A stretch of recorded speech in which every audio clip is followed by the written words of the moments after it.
During the early morning hours of the 7th of April, two US guided missile destroyers, the USS Ross and the USS Porter, fired 59 Tomahawk cruise missiles at the Syrian Arab Air Force base of Al-Shayrat. Al-Masdar News, which is the primary source for OzAnalysis Syrian war updates, had predicted some 4 hours beforehand that two American destroyers were on high alert with their vertical launch tubes spooled up and were likely to fire, also correctly naming both vessels. There are conflicted accounts on whether or not Moscow was warned in advance of the missile strike. Regardless, the Syrian air defense network kicked in as soon as it became apparent that a massive missile bombardment was inbound. In the end, 23 cruise missiles hit the airbase, and this means that some 36 were either intercepted, lost their way, or crashed. Considering the general reliability of contemporary Tomahawk types, it is likely that the vast majority were actually shot down. It is also speculated that some missiles had their GPS navigation data links jammed by top-secret Russian soft-kill systems, which drove them off course.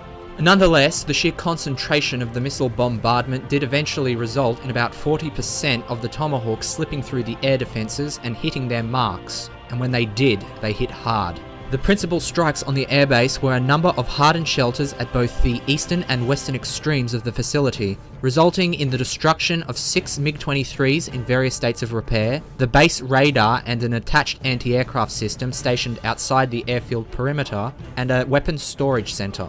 Fuel tankers parked out on their preparation zones were also struck, causing fires which resulted in a number of casualties and took hours to put out. Incredibly, the airstrip avoided any real damage, and most of the operational combat aircraft stationed at the base were moved out onto the grass and were ultimately spared. Despite the initial panicked reports coming in that the airbase had been wiped off the map, the reality stands that the damage was so minimum that within 36 hours the base was fully operational again, with Syrian attack aircraft leaving their hangars to bomb terrorist forces in the area of Palmyra, Deir ez-Zor and northern Hama. Overall, the events of April 7th has witnessed a major escalation between the United States of America and the Russian Federation over the issue of the Syrian war. For the first time in the conflict, the United States has openly attacked Syrian government forces. The attack was unleashed without formal warning or provocation and without approval from the US Congress, making a complete hypocrite of President Trump. The American pretext for such action was based on unproved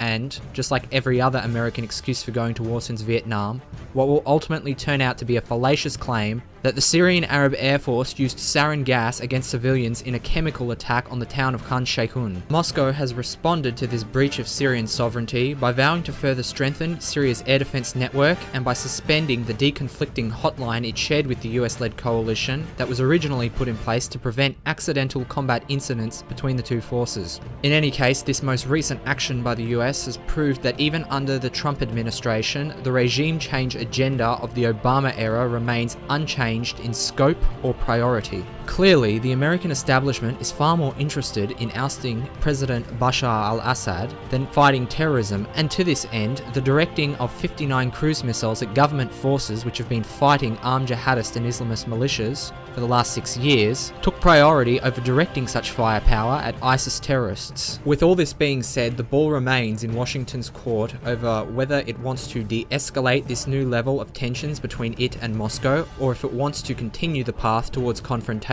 Considering the Americans have a track record of attacking their enemies with overwhelming numbers and without a formal declaration of war, the best bet will be to track the movement of US aircraft carriers. If 2 or more supercarriers find their way into the Mediterranean Sea at the same time, then we will know what course of action Washington has chosen.